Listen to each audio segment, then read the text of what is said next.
about that white Peterbilt stepping southbound on the 65? Come in.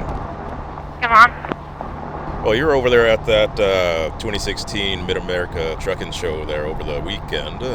How'd you enjoy that? Well, I caught it at the last day there, so I really didn't get to check out the whole thing. So maybe next year I'll be able to go check it out. But from what I've seen, it was really nice. Well, tell me, who am I talking to and what you're running there? You're talking to Kristina. I got a 2007 Peterbilt 379 extended hood. Got a 550 Cat 13-speed Eden-4 transmission. 10-4. Well, how does she do for you? Well, Misfit's got 953,000 miles on her. She does really good for me. She gets a little ornery some days, but that happens some days.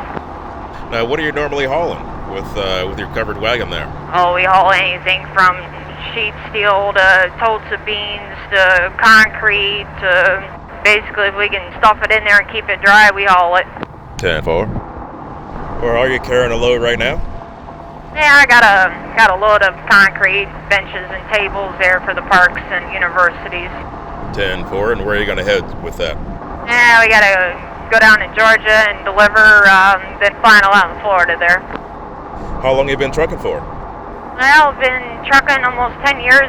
Next year marks my 10-year anniversary for trucking. How'd you find yourself in the seat of a truck behind the wheel? Well, I got family that drove. I got tired of looking at walls and dealing with the same office politics. So one day I just decided to try my luck and get my CDL and ended up getting it. And then here we are today. Well, 10-4, congratulations on 10 years. Now, was it that easy? You just picked up a newspaper one day and said, I'm going to get me a driving job. How'd that actually happen?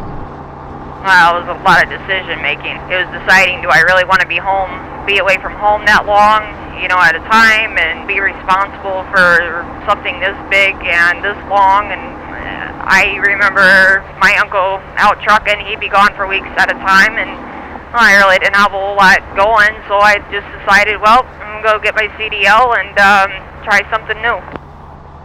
Well, 10-4, it seems like that worked out pretty good for you.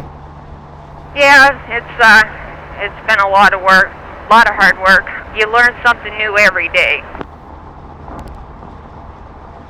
There's going to be some people that will watch this, and they might want to be exactly where you are right now, wanting to change up their job and do something different. What were your steps, and what would you tell them in order to help them feel like they can do the same thing and get out there and get a CDL and get to driving? It's a lot of patience. It's a lot of sacrifices. You put your life on the line every day. You got to be able to be away from home for a period of time, and you got to be able to, plan for delays and learn patience.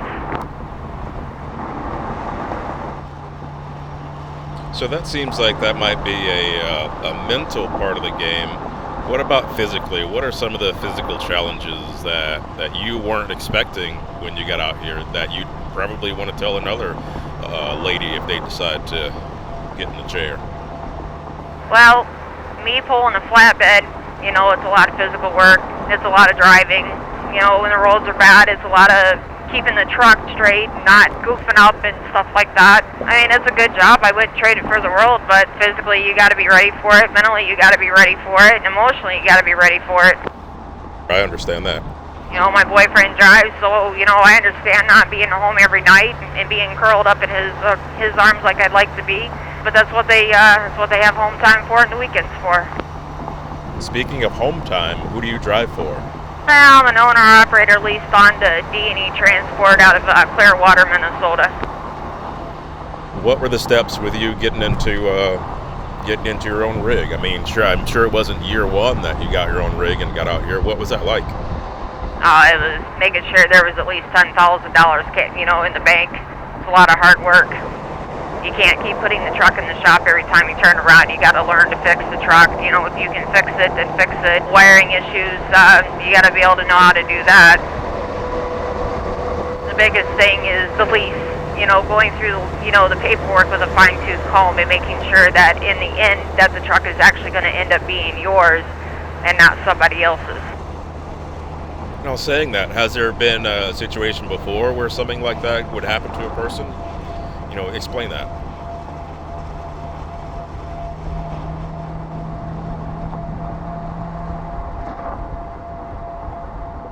Now, a lot of these companies, they have these lease purchase programs to buy a truck, and then there's a big balloon payout at the end.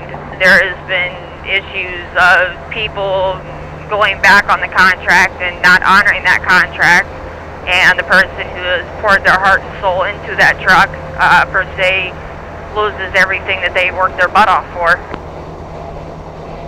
So going through the contract with a fine-tooth comb just to discover anything that could present some problems is what you're talking about there. Yeah, I mean, my suggestion is somebody who wants to buy a truck, take the contract to a lawyer who knows their way around a contract dealing with a semi, and then have it gone through so that way they don't lose in the end. Thanks for sharing that. Let's switch some gears here. We covered the fact that you drove for 10 years and the reasons and the whys that you got into driving. What are some of the favorite areas that you've been able to drive over the last 10 years? Hey, I like going out to Washington. It's beautiful out there. Oregon. I'm particularly fond of the Midwest. It's beautiful. Over those 10 years, what other types of equipment did you pull? I have pulled a 53-foot dry van. I've pulled reefer. I have done in-dump, both frameless and framed, side dump, dump truck. I've done oversized. I've done regular open flat, stop deck. Well, that's quite a variety. What's your favorite out of all that? My favorite is pulling a flatbed. You're not sitting here just slamming doors and holding the steering wheel all day. You're out working physically and mentally, and it's exercise.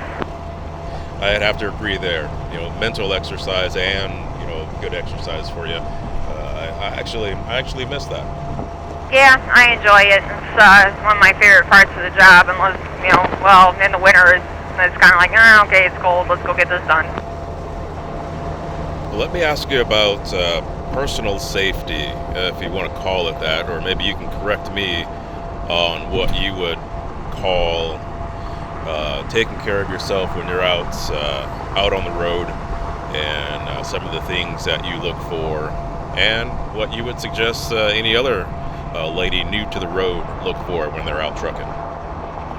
Well, me personally, I'd rather just not show a whole truck stop parking lot that I'm a female, out here by myself.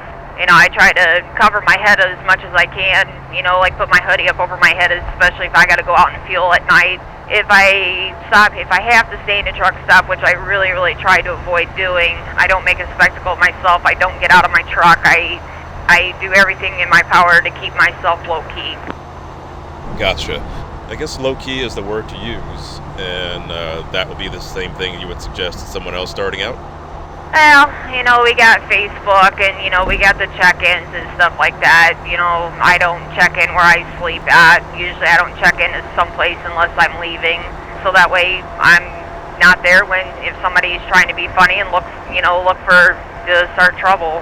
It doesn't matter where I'm at in my truck or my trailer. I always have a way to protect myself personally if somebody does try to, start issues. Well, it sounds like you got that aspect of things covered. Female drivers especially are easy targets. Good advice to them: don't get out of your truck at night. Don't be sitting there in the truck with your dome light on so everybody can see that you're all by yourself. I don't talk on the radio, especially if I'm in a truck stop, and I really don't like talking on the radio like when I'm running down the road. Gotcha right there. Well, I guess the only time you talk on the radio is when you're doing those rolling CV interviews there, right? Well, or if I'm trying to figure out what's going on up ahead of me, or let somebody know if there's an issue going on, I'm just usually sitting back and sandbagging, but today's an exception, hanging out with Mr. Fifey there and doing a rolling interview there. 10-4. And the places that you've driven, if you were in a position to talk to a motorist about how to handle themselves around you while you're driving on the road, what would you say to them?